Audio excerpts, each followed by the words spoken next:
खुद दिल में रह के आँख से पर्दा करे कोई। हाँ लुत्फ जब है पाके भी ढूंढा करे कोई। मुझको ये आरज़ू वो उठाए नकाब खुद, उनको ये इंतज़ार तकाज़ा करे कोई। ये शेर एक ऐसे शायर के हैं जिसने खुद को मिटाकर ही खुद को अमर कर दिया।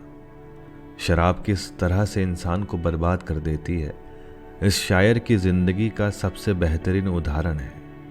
इस शायर का नाम है असरार उल हक मजाज, जिन्हें मजाज लखनवी भी कहते हैं। उर्दू के प्रगतिशील विचारधारा से जुड़े एक प्रसिद्ध रोमानी शायर, जिनका जन्म 19 अक्टूबर 1911 को उत्तर प्रदेश के बाराबंकी जिले के रुदौली गांव में हुआ था। उनकी शिक्षा आगरा में हुई और उन्होंने अमीनाबाद इंटर कॉलेज से हाई स्कूल पास किया।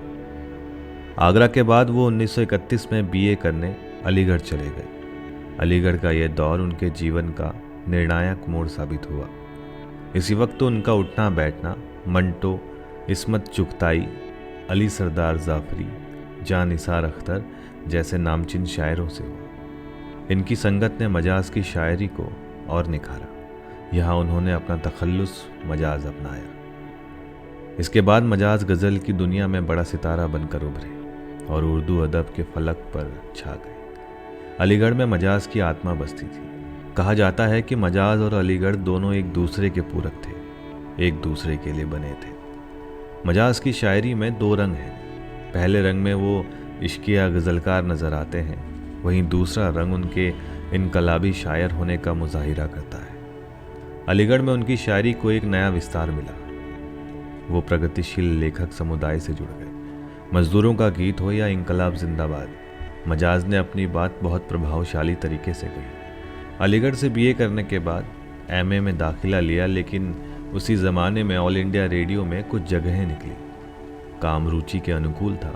मजाज रेडियो की पत्रिका आवाज़ के सहायक संपादक बन गए। रेडियो की नौकरी ज़्यादा दिनों तक चल नहीं पाई।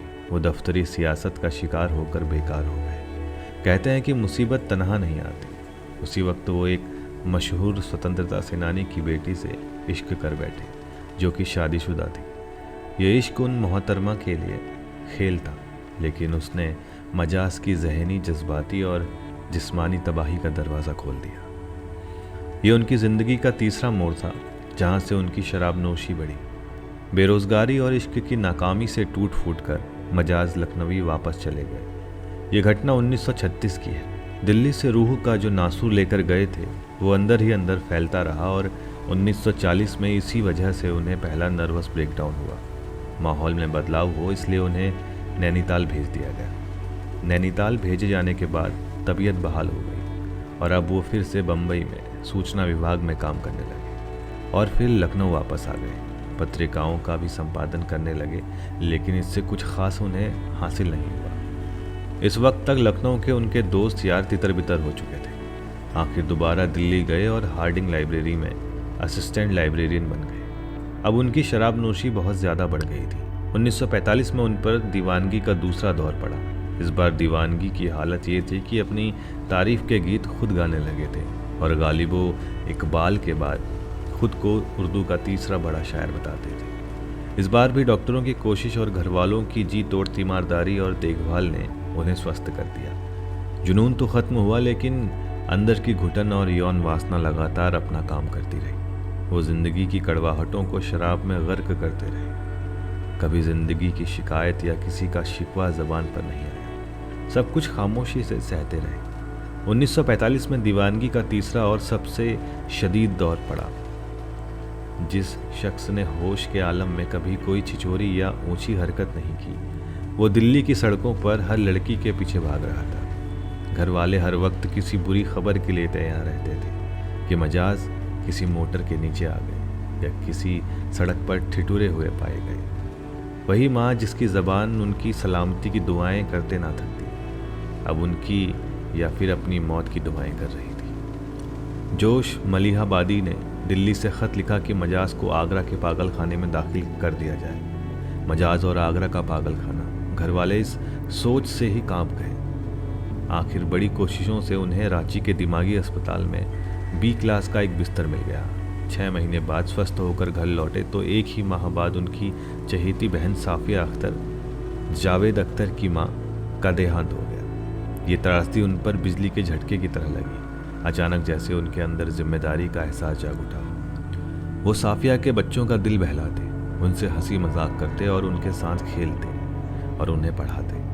हर शाम कपड़े बदलकर तैयार होते और कुछ देर घर में टहलते और घटिया लोगों में उठने बैठने लगे थे। कभी कभी हफ्ता हफ्ता घर से ना निकलते। लेकिन आखिर कब तक? वो ज़्यादा दिन खुद को काबू में नहीं रख सके। अब लखनऊ में उनके दोस्त घटिया किस्म के शराबी थे जो उन्हें घेर घेर कर ले जाते और घटिया शराब पिलाते।